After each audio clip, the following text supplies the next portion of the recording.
Assalamualaikum warahmatullahi wabarakatuh.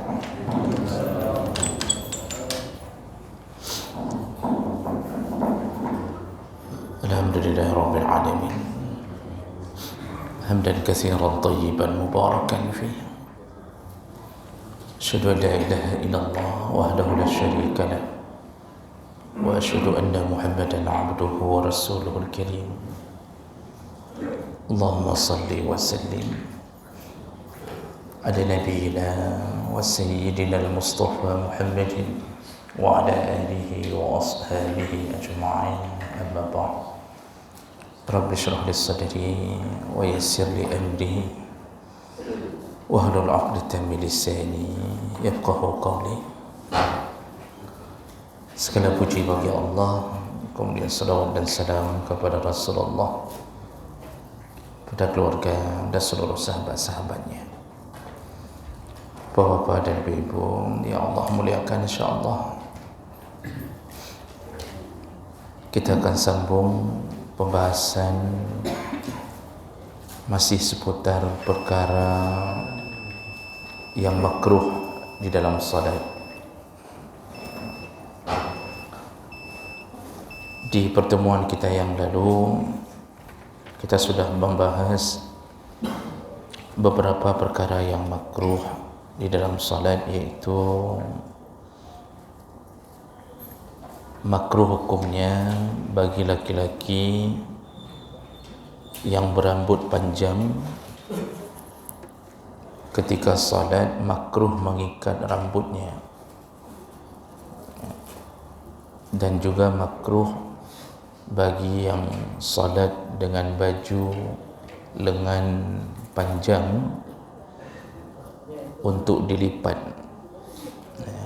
Namun bagi yang lengan pendek tidak mengapa selama tidak terbuka auratnya. Kemudian makruh hukumnya duduk iqa' ketika duduk di dalam salat. Iqa' itu seperti duduknya anjing. Kemudian makruh hukumnya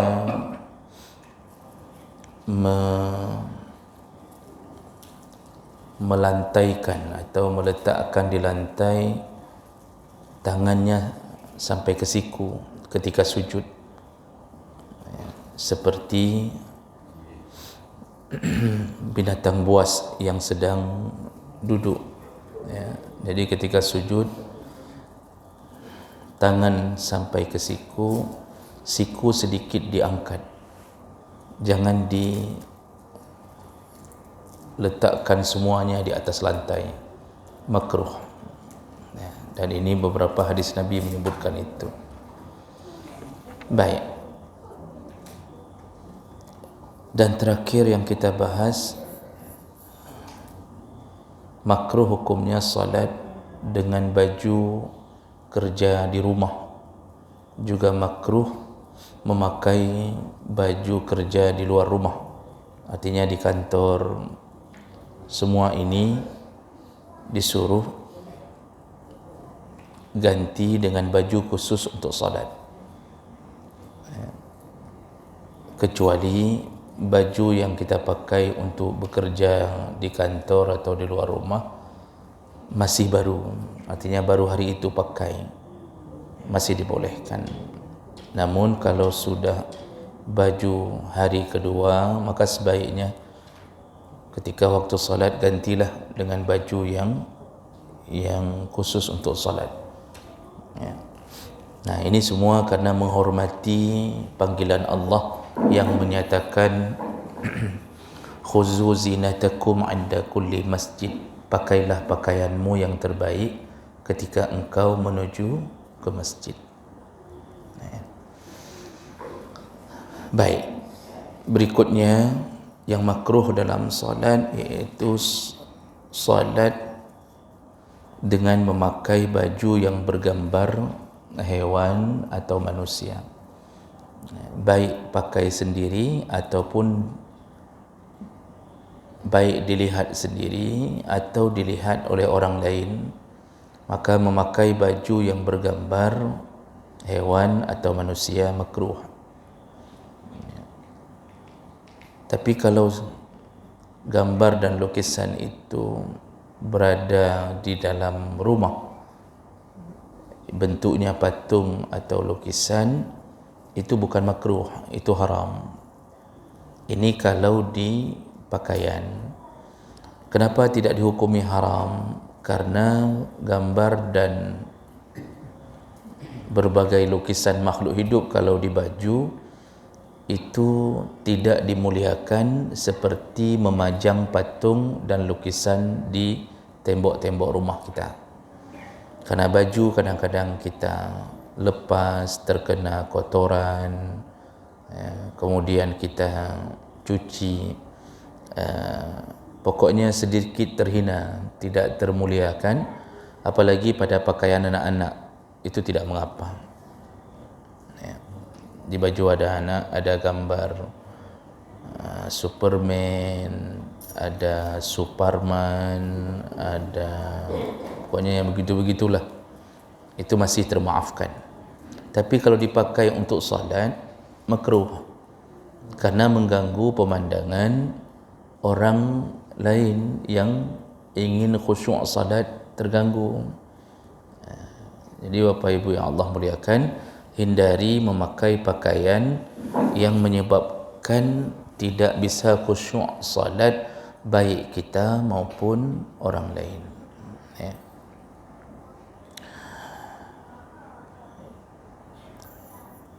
Menurut mazhab Syafi'i dan Hambali ditambahkan, wa yukrahu sujud ala surah walau kanat saghirah.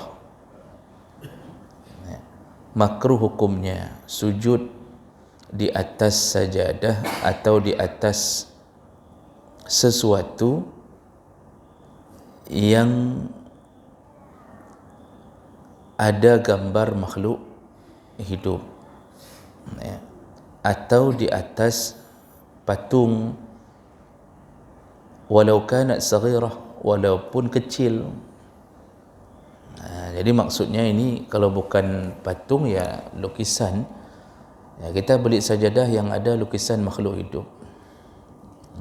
Itu belum masuk ke dalam haram karena sama, dia tidak dimuliakan, terhinakan, diinjak-injak. Namun ketika kita salat lalu bersujud di atas gambar tersebut, ini termasuk kemakruhan. Apalagi sujud di atas patung. Artinya mungkin ada satu batu besar bentuknya patung, lalu kita sujud di atasnya. Makruh salat di atas benda-benda tersebut. Imam Hanafi menambahkan, la yukrahu in kanat tahta qadamai. Tidak makruh kalau benda tersebut berada di bawah telapak kakinya. Tidak makruh kalau berada di bawah telapak kakinya. Namun Syafi'i dan Hambali tidak mengatakan harus berada di bawah tapak kaki. Asal dijadikan sebagai tempat sujud, maka makruh, tidak dibenarkan. Nah, Bapak Ibu yang Allah muliakan, urusan gambar dan lukisan ini sebenarnya bahaya, karena hadis-hadis Nabi cukup banyak yang menyebutkan masalah ini.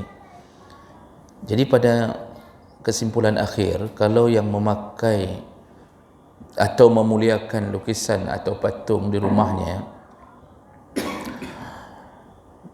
menyebabkan malaikat tidak mau masuk.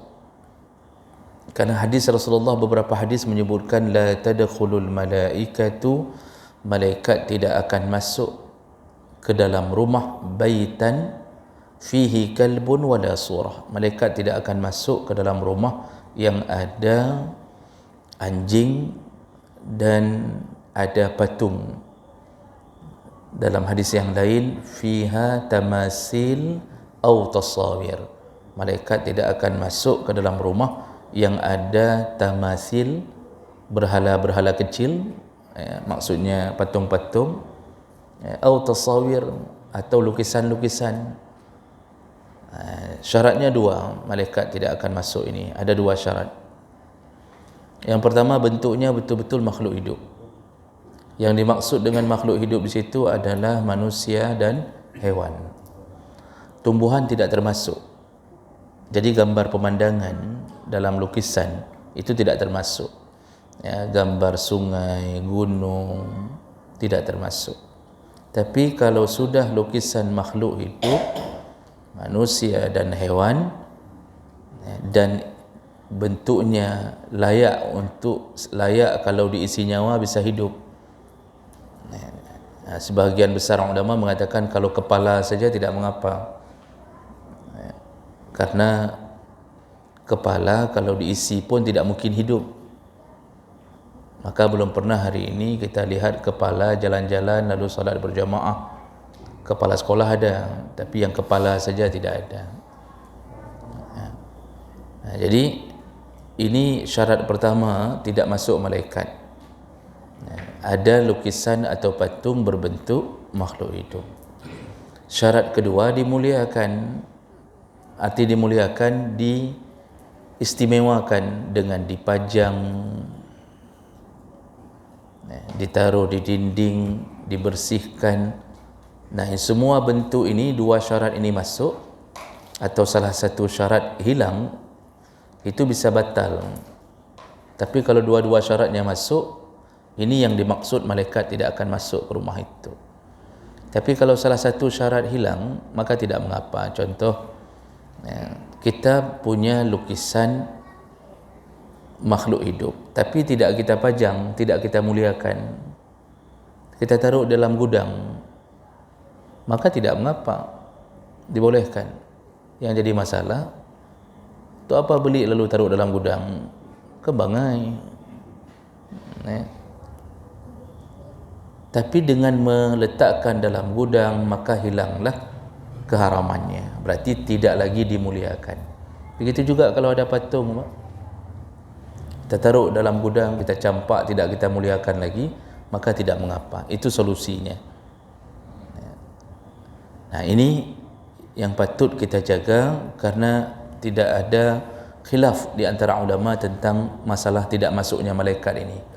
Nah, Ibnu Hajar Al-Asqalani, karena hadis itu riwayat Bukhari, Ibnu Hajar mengatakan yang dimaksud tidak masuk malaikat, semua malaikat tidak mau masuk kecuali malaikat pencatat keburukan. Jadi selain pencatat keburukan, semua malaikat tidak mau masuk. Maka termasuklah pencatat kebaikan. Sia-sialah semua kebaikan kita ketika rumah terisi dengan patung atau lukisan. Tidak mesti di ruang tamu, kita taruh di kamar pribadi, di kamar anak, ada patung kecil yang memang dimuliakan. Nah, ingat Bapak Ibu, dimuliakan. Tapi kalau kita ada patung anak-anak, mainan-mainan tentara, kan, mainan-mainan Spiderman, mainan manusia itu, Batman itu kan manusia itu, cuma berbentuk bed pingpong. Itu misal ada itu mainan-mainan bentuk untuk anak-anak. Atau kita beli boneka anjing, boneka panda, kita beli untuk anak-anak.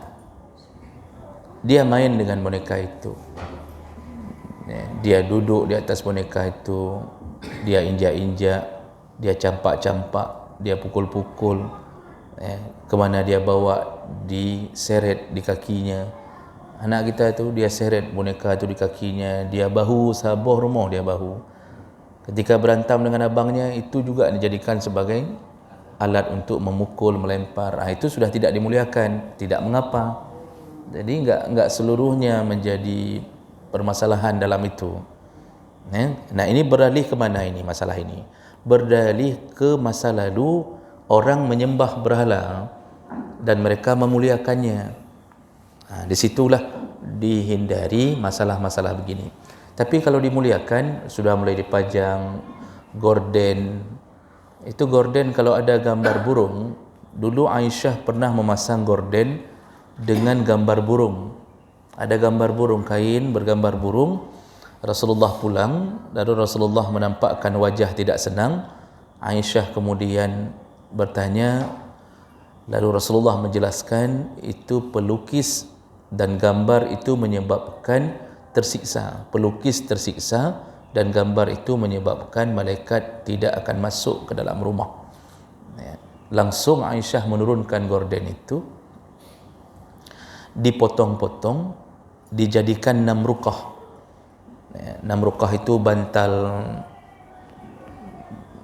di punggung. Orang Arab itu suka taruh bantal. Orang kita hari ini pun sudah mulai bermakai 6 rukah di atas sofa. Jadi ada bantal untuk taruh di punggung belakang. Tapi setelah gambar burungnya dikecil-kecilkan, lalu baru tidak berbentuk lagi burung, baru dibuat 6 rukah. Jadi Aisyah begitu lihat wajah Rasulullah tidak senang, beliau paling takut kalau wajah suaminya atau Rasulullah tidak senang, paling takut, segera diturunkan. Aisyah hari ini kalau suaminya mengatakan ini ada gambar burung di gorden, turunkan. Kata Aisyah hari ini, alah menyanpi megorden takai hana mo purio na 3 kejap ber kah mendih meno, kata dia. Itu makanya susah Aisyah hari ini. Ibu-ibu enggak ada yang Aisyah kan? Baik. Jadi hati-hati Bapak dalam urusan patung. Ini kalau yang punya kolam di rumah itu, yang model taruh-taruh patung di atas kolam, gambar bangau, ada gambar monyet, lalu airnya terjun dari kemaluan monyet itu. Ada gambar macam-macam tu. Ada model tahun-tahun 90-an tu viral, kolam model keluar air dari binatang yang diletakkan. Itu tidak dibolehkan.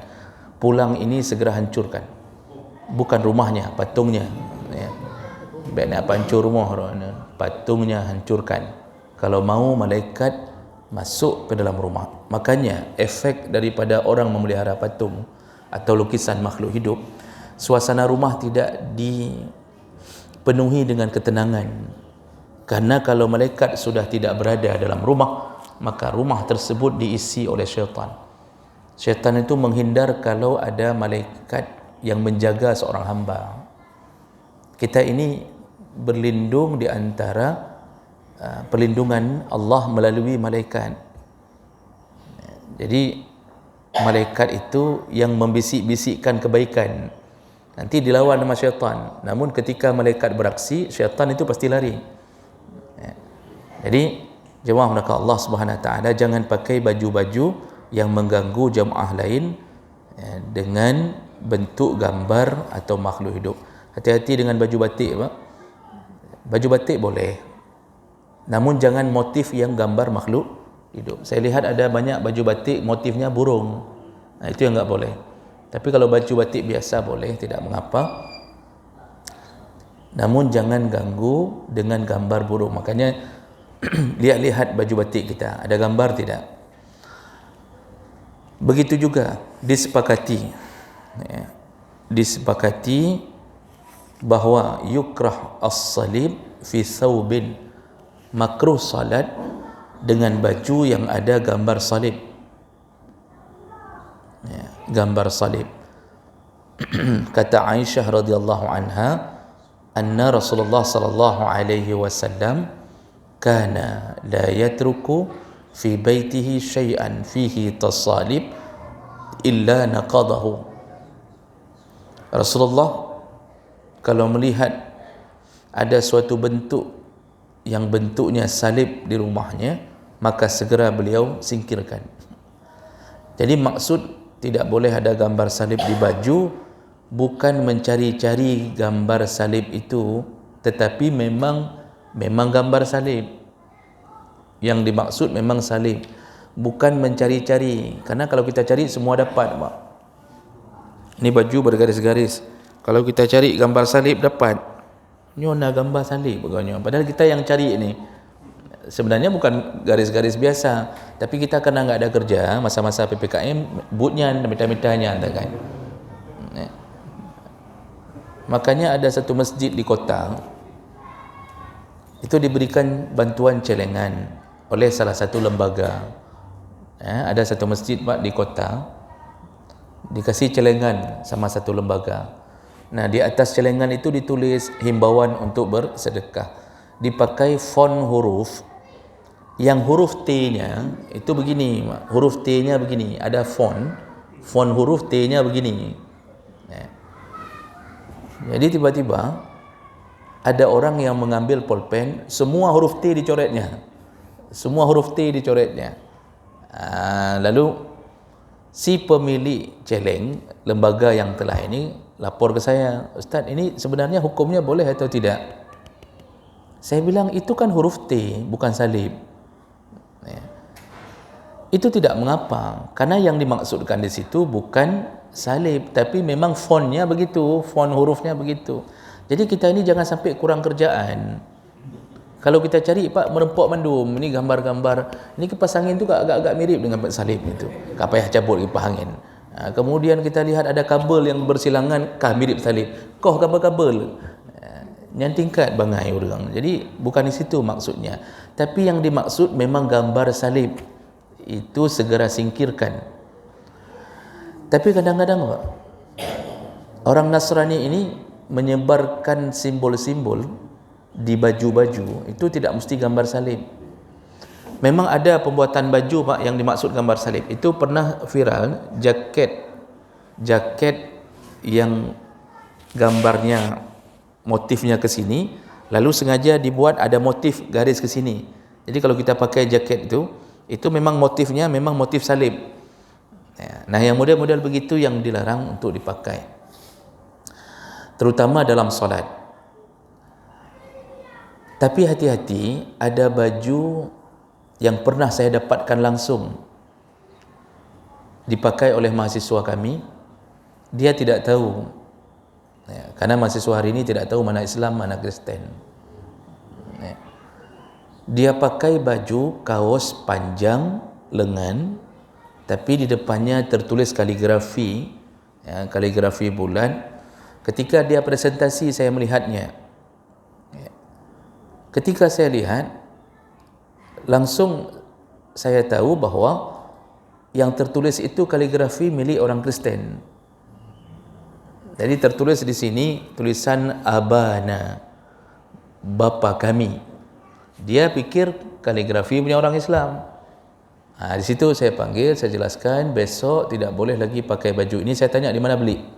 Dia bilang di Kerukuh. Saya tanya nama tokonya, dia sebutkan nama tokonya. Lalu saya bilang, sekarang balik ke toko itu, pulang nanti balik ke toko itu, kasih tahu bahawa mereka telah menjual baju yang bertuliskan Tuhannya atau Bapa dalam dunia Kristen. Itu kaligrafi orang Kristen. Kalau sudah menulis Abana, itu maksudnya adalah Bapa kami, iaitu Tuhan kami. Tuhan, Bapanya Tuhan Yesus. Karena dalam Kristen ini kan ada Trinitas. Ada Tuhan Bapa, Tuhan Roh Kudus, dan Tuhan Yesus. Jadi ada yang orang tidak tahu bahawa dia sedang memakai simbol-simbol dalam dunia Nasrani. Baik. Jadi itu, hati-hati memakai baju yang ada gambar patung, lukisan atau juga gambar salib. Berikutnya, sedikit lagi setelah itu kita bertanya jawab. Makruh hukumnya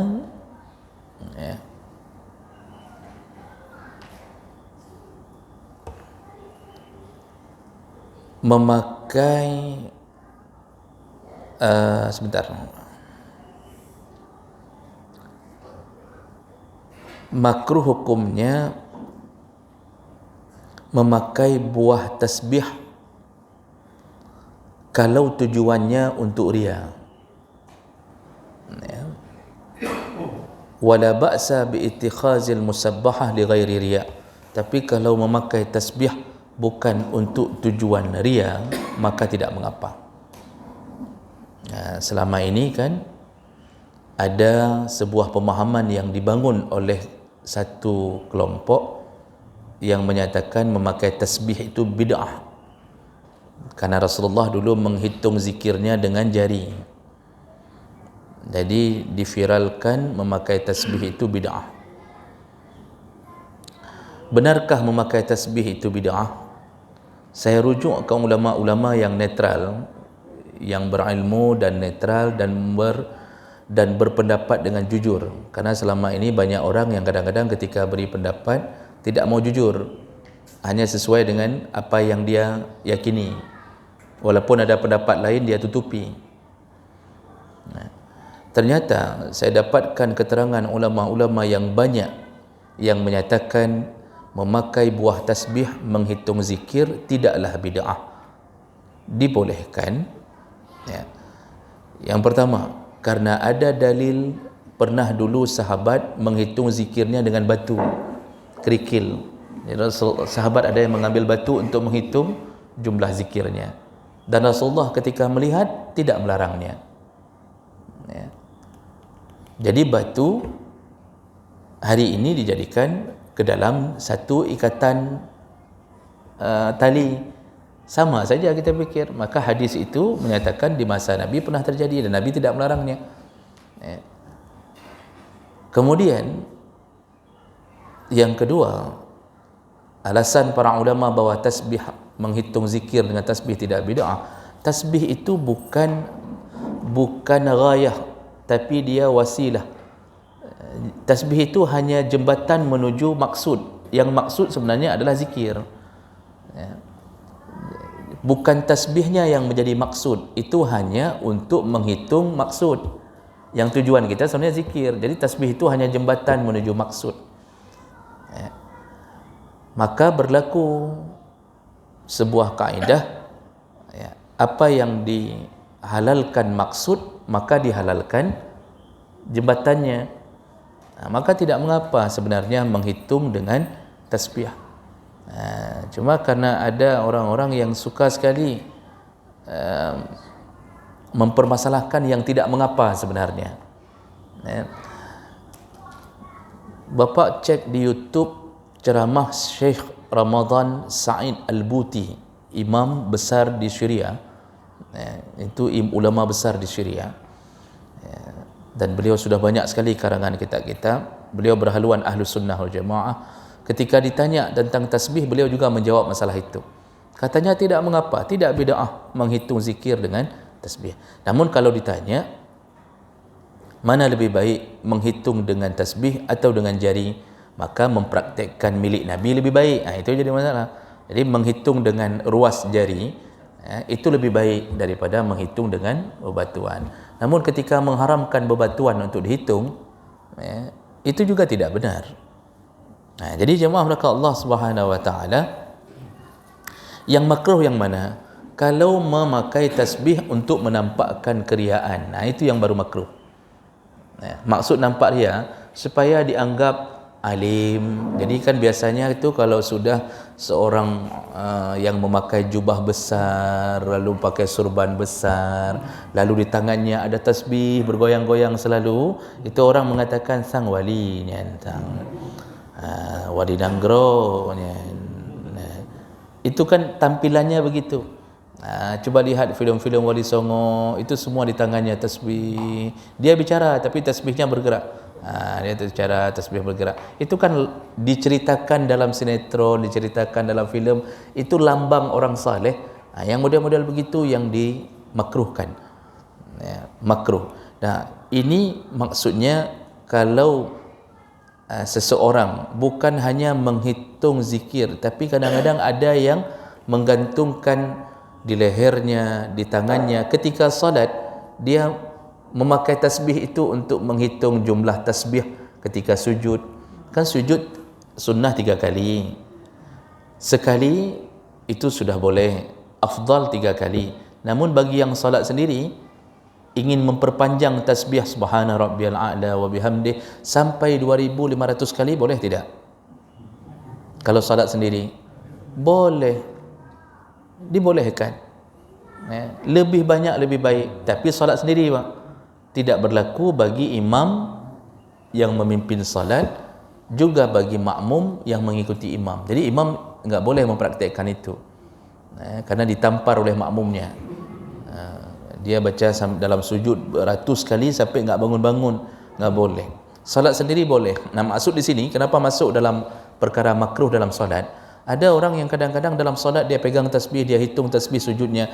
Itu makruh seandainya ada niat ria dan sekaligus dia banyak bergerak dalam salat. Nah, itu tidak baik. Jadi intinya tidak ada kesepakatan yang mengatakan tasbih itu bid'ah. Tidak ada. Cuma kadang-kadang begini Pak, mohon maaf ni, saya kalau beri pengajian yang betul, begah betul. Ada sebahagian orang ngaji pada satu guru, lalu guru itu mengatakan jangan ngaji di tempat lain, nanti kamu terkena manhaj yang tidak benar. Jadi tanya, misal ngaji sama siapa? Pak Bird, dipanggil Wata. Sama siapa? Sama Ustaz Nazli. Oh, itu Ustaz bid'ah itu, baik ibu kenan. Model lagi doktrinnya Pak. Jadi enggak boleh ngaji sama orang lain. Kenapa? Takut nanti berbeza manhaj. Sampai saya dapatkan update status dari salah satu kelompok ini, di update status di internet Pak. Dia mengejek Ustaz Adi Hidayat dengan bahasa, ni saya baca langsung. Apa bahasanya? Ada orang hafal Quran, bahkan tahu nomor ayat, tahu letak ayat tersebut, kanan, ujung, kiri, sudut, macam-macam. Tapi manhajnya berbeza, maka orang itu tetap salah. Kebodohan yang dibawa. Makanya banyak sekali orang hari ini baru taubat tapi merasa paling alim. Baru taubat, baru 3 bulan solat. Sebelumnya palih tunggang klo. Baru taubat 3 bulan, pas kena kelompok ini langsung merasa paling alim. Sudah mulai sama orang semuanya salah, ini bid'ah, ini bid'ah. Model-model begitu. Ya malaka Allah. Ada perempuan-perempuan yang dulu Masya Allah baju seksi, baru 3 bulan pakai cadar, sudah salah semua perempuan yang ngaji-ngaji bertahun-tahun, hanya gara-gara tidak pakai cadar. Inilah hari ini, kalau mengajilah dengan jujur, jangan tutupi pendapat orang. Walaupun kita punya prinsip, boleh, prinsip silahkan, yang pendapat orang jangan tutup. Maksud pendapat orang, pendapat ulama-ulama jangan ditutup. Kalau tidak, maka kita telah terjebak ke dalam kebohongan. Mengaji tapi dibohongi, seakan-akan tidak ada pendapat lain kecuali pendapat itu. Maka terjadilah fanatisme, fanatik berlebihan. Melihat orang semuanya hana betul, hana betul, hana betul, cuma dia dalam surga. Memang enak tinggal dalam surga sendiri. Masa dalam neraka mendung, Pak Haji hero je, hero dalam surga je. Kan terasa neraka juga kalau tinggal sendiri dalam surga. Jadi jemaah melaka Allah, tidak ada kesepakatan yang menyebutkan buah tasbih dihitung itu bid'ah, tidak ada kesepakatan. Masih dibolehkan, masih dibolehkan. Ya. Baik. Mungkin enggak kita habiskan hari ini, enggak mungkin lagi. Ya. Baik, saya berhenti dulu di sini Bapak. InsyaAllah kita habiskan di Sabtu yang akan datang. Yang Sabtu akan datang akan habis masalah yang makruh ini. Baik, ada sesuatu yang ingin ditanyakan, baik yang berhubungan dengan tema atau yang tidak berhubungan. Kalau bisa dijawab, yang tidak bisa ditunda. Silakan Pak Salman duluan.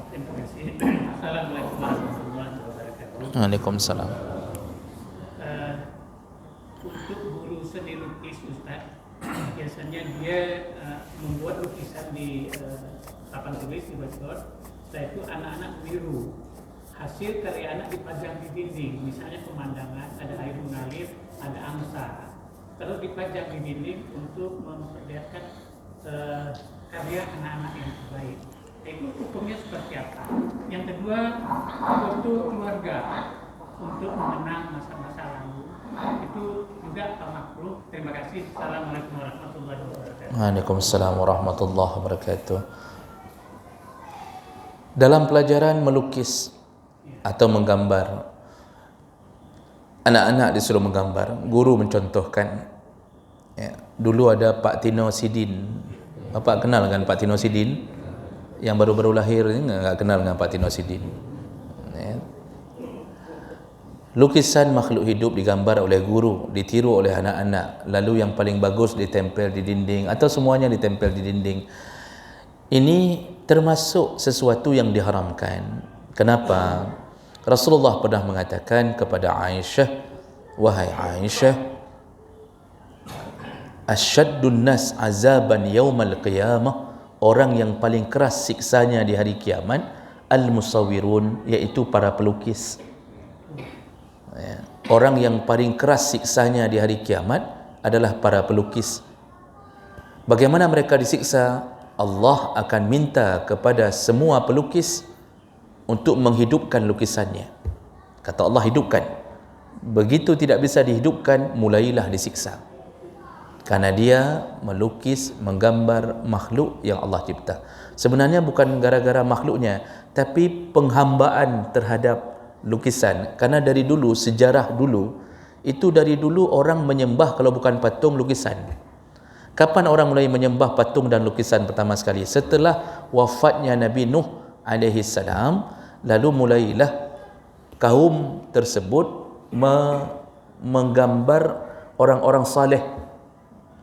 Ya, orang-orang saleh di antara mereka digambar. Jadi dilukis, diletakkan, dan mulailah mereka menyembah nabi-nabi mereka. Ya, ini gambar nabi-nabi, gambar nabi disembah. Di situ berangkat terus bertahun-tahun sampai kemudian dibuat patung. Jadi ini permasalahan pertama yang muncul. Maka melukis atau pelajaran seni lukis itu pelajaran bermasalah, kecuali melukis bukan makhluk hidup. Itu tidak mengapa. Pemandangan kayak kita kan dulu kalau disuruh lukis SD kan pasti cuma gunung, ada matahari keluar di ujungnya, lalu kemudian ada sawah di sampingnya, sungai di samping sawah. Kemudian kayak gitu tu terusan, 20 lembar itu tu terusan, cuma singat-singat itu aja misal. Lalu burung, ada burung misal, tapi kita coret burungnya hanya burung model sedikit, gambar hitam, siluet begitu bang. Tahu siluet? Bukan siluet, itu tidak mengapa. Tapi kalau di tengah sawah ada gambar burung jelas bentuknya, angsa, itu tetap masuk kategori haram. Makanya jangan gambar makhluk hidup. Atau yang kedua, setelah menggambar kemudian hancurkan, atau jangan dipajang, letakkan dalam laci. Artinya jangan dimuliakan. Tapi kalau sudah dipajang di dinding, itu bermasalah. Saya pernah menemukan Pak, seorang anak SMA pintar sekali melukis, luar biasa Pak. Memang keahlian dia melukis. Setelah ikut pengajian dengan ibunya, ini perempuan yang cerita, dia ikut pengajian dengan ibunya. Jadi setelah pas kena bab masalah haramnya melukis dan patung, dia dengan keimanannya menghentikan semua hobinya itu. Padahal cukup pintar. Kalau dia kembangkan, pelukis hebat Pak. Tinggal di hutan bayi. Saya tidak perkenalkan dia ke bapak, takut bapak jadikan menantu. Dia hentikan, dengan imannya dia hentikan. Dia tidak mau lagi melukis. Semua lukisan yang pernah dia buat dengan terbaik, semua dicabut, dibakarnya. Makanya pelajaran melukis itu boleh, tapi jangan gambar makhluk hidup. Jadi kalau bunga tidak mengapa. Nah, kemudian berkembang ke pertanyaan kedua, foto. Dalam kitab, berbagai kitab, salah satunya kitab fikih sunnah, termasuk kitab fiqh islami, kemudian beberapa kitab mazhab syafi'i, foto dalam pandangan jumhur ulama itu bukan melukis, tidak termasuk lukisan. Foto diambil dengan sistem mengambil maya atau bayangan dengan terbalik. Jadi diambil, dicetak, maka tidak masuk dalam kategori dilukis. Jumhur ulama mengatakan foto dibolehkan. Namun selalu saya mengingatkan, foto keluarga walaupun dibolehkan, tapi bisa jatuh ke dalam bab fitnah ketika kita memajangnya di ruang yang sengaja kita ingin pamerkan ke orang lain. Pertanyaan saya sederhana, kenapa foto keluarga kita harus dipajang di ruang tamu? Apa maksudnya? Kenapa enggak pajang dalam kamar, kita duduk berdua sama suami, duduk lihat lama-lama kayak gitu ya, kita sebelum gembrot-gembrot kayak gini ya. Suami ikah medihkan ke pelihara badan, ke bacuk lagi oronyan, baik lagi. Kenapa enggak nikmati berdua dalam kamar? Kenapa harus dipajang di ruang tamu? Pasti satu keinginannya, ingin dipamerkan agar tamu melihat, inilah kami ya. Maka timbul fitnah. Tamu melihat ternyata si yang punya rumah punya isteri cantik, di foto tidak sesuai dengan kenyataan. Itu sudah fitnah. Kalau bukan dipuji, dicaci. Makanya Tidak perlu sebenarnya foto itu kita letakkan di dinding-dinding ruang tamu. Ya. Bapak kalau ke rumah saya, coba cari foto keluarga. Tidak ada. Di mana saya letakkan? Dalam ruangan, di dalam kamar, Pak. Ya, dalam kamar. Nah, foto keluarga, tapi dalam kamar. Ya. Kalau saya ke rumah Bapak, sebahagian Bapak pasti saya dapatkan di ruang tamu. Kalau dicaci, misal ada tamu nih, model-model tamu cabak babah. Itu misal dicaci, dia lihat foto, dia lihat isteri, lihat foto, lihat isteri, ya? Dia lihat berkali-kali. Kok enggak sama? Ya. Itu cara lihat saja kita sudah mulai tersinggung. Ya. Apalagi dia keluarkan kalimat dengan yang aneh-aneh, itu sudah mulai tersinggung. Itu fitnah. Kalau dipuji fitnah, dicaci pun fitnah. Maka tidak perlu lakukan itu. Kalau di dinding ruang tamu haram, kalau ingin dinikmati orang banyak, maka di dinding Facebook lebih haram. Di dinding Facebook lebih haram. Ya. Artinya, kalau menimbulkan fitnah. Ya. Jadi yang paling aneh lagi, orang bercadar tapi tempel foto. Buat kayak gini lagi. Ini orang bercadar tapi buat foto kayak gini buatnya. Nah ini sebenarnya dia bercadar karena apa? Ini benar jadi pertanyaan. Kenapa masih suka? Padahal waktu dia foto nggak nampak apapun kecuali 2 biji matanya. Ya, tapi dia dengan bergaya-gaya begini ini bermasalah. Nah, baik. Jadi foto dibolehkan, namun jangan sampai menimbulkan fitnah. Karena kita ini suka sekali yang kayak gitu. Nanti biasanya istri ada yang masa menikah di foto tidak pakai jilbab, itu ditempel di ruang tamu. Itu tidak dibolehkan. Ya. Baik. Silakan Bapak. Waalaikumsalam.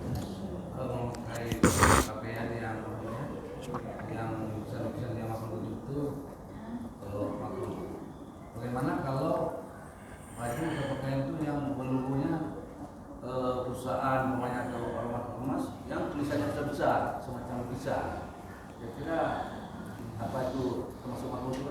Kalau gambar makruh pada baju, begitu juga tulisan-tulisan yang mengganggu kekhusyuan, makruh. Ya. Logo-logo perusahaan, ya. Lambang-lambang yang membuat orang bisa terlalaikan dengan logo itu atau dengan lukisan, dengan tulisan itu, semuanya sama-sama makruh karena sama-sama mengganggu kekhusyuan. Ya, jadi tetap tidak dibolehkan. Ya, makanya yang baru pulang kerja pakai baju perusahaan itu sebelum salat kalau bisa lepas dulu baju perusahaan itu, ganti dengan baju salat. Itu yang lebih baik. Dan baju salat terbaik yang tidak ada gambar, ya, tidak ada tulisan. Ya, kadang-kadang orang nggak buat gambar, ada tulisan di belakang, tulisannya macam-macam. Ini yang mengganggu. Ya, dulu ada baju yang diviralkan dagadu. Itu ditulis macam-macam di belakang, macam-macam. Pokoknya kita sedang salat mikir tentang tulisan-tulisan. Ya. Nanti ada yang ditulis apa lihat-lihat. Kita begitu apa lihat-lihat. Itu ada juga yang model begitu, Pak. Ya. Jadi aneh-aneh, manusia ini suka yang aneh. Jadi tidak dibolehkan. Ada lain? Ibu-ibu ada? Tidak ada? Boleh, silakan Bapak.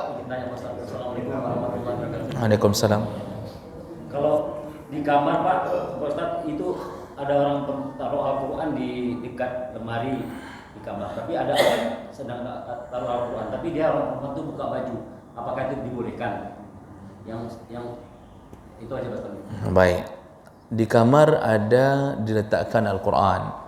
Apakah di apa namanya yang cermin tu, toilet apa toilet wastafel apa namanya tu, yang untuk bercermin, misal yang sisir rambut, taruh Quran situ. Lalu kita habis mandi ganti baju depan situ, depan Quran situ. Apakah itu dibolehkan? Sebenarnya tidak bermasalah selama kita tidak berniat melecehkan Al-Quran. Karena Al-Quran itu baru terlecehkan itu kalau kita hinakan, letakkan di lantai, ya, atau kita sentuh tanpa berwudu. Karena dalam pandangan jumhur ulama, menyentuh Al-Quran wajib wudu, membaca Al-Quran tanpa menyentuh sunnah wudu.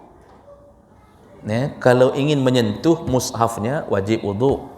Kalau membaca tanpa menyentuh, sunnah wuduk. Pegang HP untuk baca Quran, wajib wuduk tidak? Tidak, karena yang dipegang bukan mushaf, tapi HP. Cuma disunnahkan berwuduk. Nah, kita sekarang tidak wuduk, tidak ada apa-apa, lalu kemudian kita mulai menyentuhnya. Ini termasuk yang disebut menghinakan Al-Quran. Oh, ada satu kelompok yang berpendapat bahawa itu Al-Quran yang dimaksud dalam surat Al-Waqi'ah, la yamassuhu illa al-mutahharun, tidak bisa disentuh kecuali oleh yang suci. Kelompok ini, Ibnu Daud Al-Zahiri, Ibnu Hazm Al-Zahiri, itu memaknakan kalimat itu dengan mengatakan maksudnya bukan Al-Quran di dunia, tapi Al-Quran di Lahul Mahfud. Bukan tidak boleh nyentuh, tapi tidak bisa disentuh kecuali mutahharun, kecuali malaikat. Mutahharun itu mereka memaknakan malaikat. Jadi dalam Quran, dalam ayat itu mau digambarkan ada Quran di Lauhul Mahfud yang kita manusia enggak bisa menyentuhnya kecuali yang suci. Siapa yang suci? Malaikat. Begitu cara mengambil maksud. Sedangkan jumhur ulama 4 mazhab itu tidak begitu cara menerjemahkan. Ketika Allah mengatakan la yamassuhu illal mutahharun, langsung diterjemahkan tidak boleh disentuh Al-Quran itu kecuali yang bersuci. Maksudnya berwuduk, tidak boleh hadas, tidak boleh junub, dilarang menyentuh. Nah, begitu cara mengambil maksud dari ayat tersebut oleh jumhur ulama. Jadi tidak mengapa kalau taruh Quran lalu kita ganti baju tanpa bermaksud melecehkannya. Namun tetap yang lebih baik jangan lakukan. Quran itu utamakan, muliakan di tempat khusus. Ya, jangan di tempat kita berbulak-balik menelanjangkan diri. Ya. Baik. Masih ada? Kalau kita Ustaz boleh, Ustaz. Boleh. Satu lagi Bapak. Kalau kita di rumah itu ada binatang tokek itu Ustaz. Ada babi ditangkap semua orang, kita dikasih uang. Apakah uang itu boleh kita terima? Kalau kita menjual sesuatu yang diharamkan lalu kita mengambil hasilnya, ada hadis yang menyebutkan ma hurrima akluhu hurrima bai'uhu.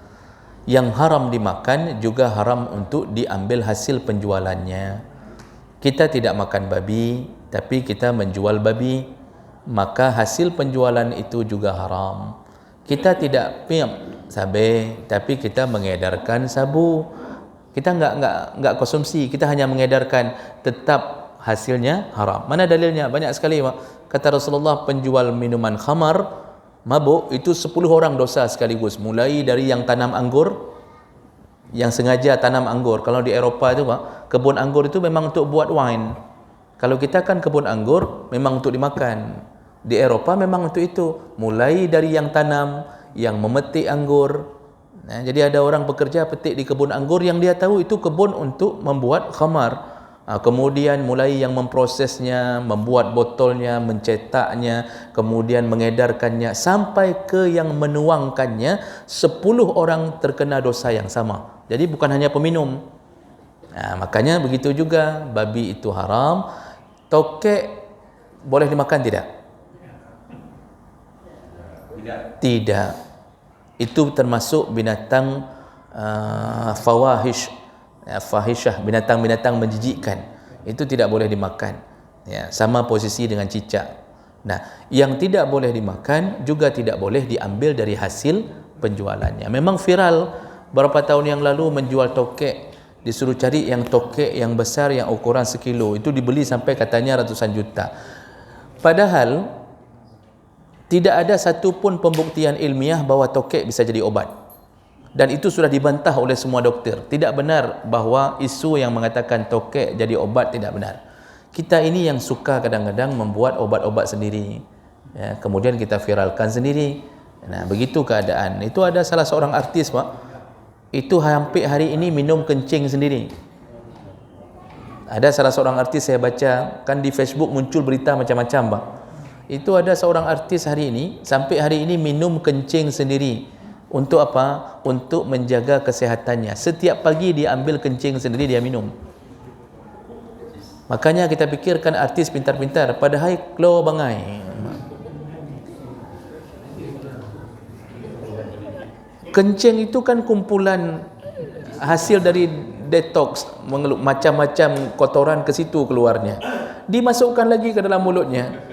dari yang racun, yang kotor, lalu dia masukkan dengan asumsi ini termasuk obat. Makanya kadang-kadang manusia ini bodohnya asfalas safilin, sebodoh-bodohnya manusia. Ya. Binatang aja nggak pernah minum kencing sendiri, nya binatang. Ya, tapi manusia melakukannya. Jadi tidak boleh, apa ya? Baik, karena waktu kita cukupkan. Di antara bapa ada yang akan melanjutkan kewajiban, ada yang akan ngopi. Saya lihat tidak ada pergerakan apa-apa di luar. Kita cukupkan. InsyaAllah kita bertemu di Sabtu yang akan datang. Yang berhadir semoga Allah telah catatkan pahala dan semoga Allah mengumpulkan kita kembali di dalam surganya. Amin ya rabbal alamin. Subhanakallahumma bihamdik asyhadu an la ilaha illa anta astaghfiruka wa atubu ilaik. Wassalamualaikum warahmatullahi wabarakatuh.